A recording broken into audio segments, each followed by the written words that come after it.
will make or break you. There's nothing simple about habit formation. It's as complicated as the cerebral cortex. It'll take longer than you like and be harder than you hope. The good news? Every habit is learned, which means every habit can be unlearned and relearned. Of course, you'll have to overcome task avoidance. It's our natural tendency to avoid things we're not particularly good at.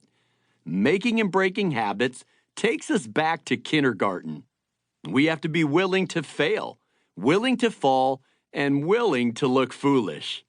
We'll break bad habits using a tried and true technique called habit switching. We'll build good habits using a bait and switch technique called habit stacking. We'll identify high leverage habits, domino habits, that yield the highest return on investment. We'll engage in some goal setting, and we'll reverse engineer those life goals into daily habits. You probably noticed this audiobook doesn't have chapters. It has days. Why? The pacing is important. Don't try to do too much too fast. When it comes to habit formation, that's a recipe for failure. If you want to make or break a habit, put the title of this book into practice. Do it for a day. The average reading speed is approximately 250 words per minute, so each day's reading should take about 10 minutes. That said, I want to encourage you to slow the pace by taking time to reflect on the question at the end of each day's reading. How do I make it a habit? You'll get out of this book precisely what you put into it. During the first 8 days, we'll create the framework for making and breaking habits. Then we'll spend 3 days on each of the 7 habits that were introduced in the prequel to this book, Win the Day.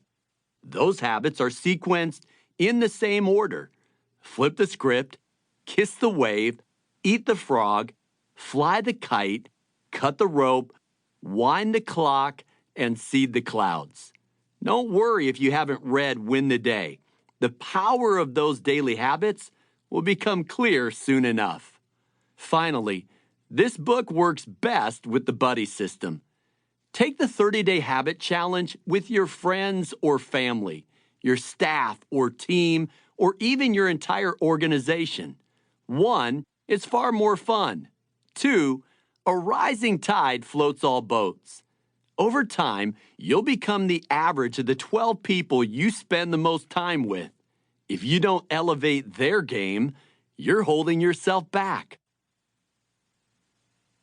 Habitualization. According to a Duke University study, 45% of daily behavior is automatic. Without the ability to automate, we'd have to relearn everything we do every single day.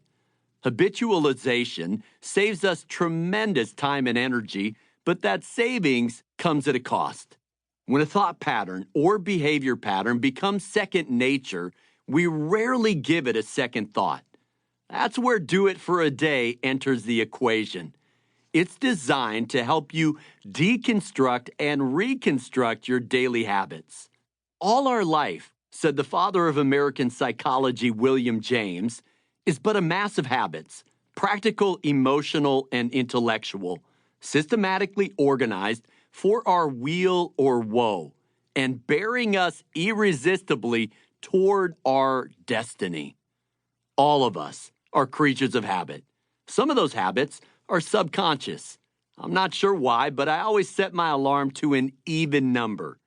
Other habits are consciously chosen, often to correct past mistakes. After I fill up with gas, I always check the side view mirror before pulling away. Why?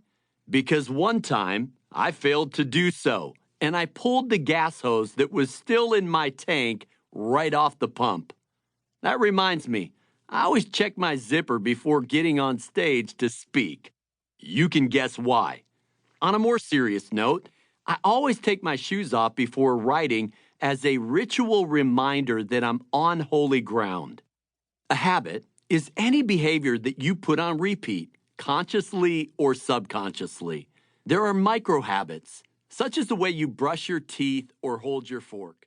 There are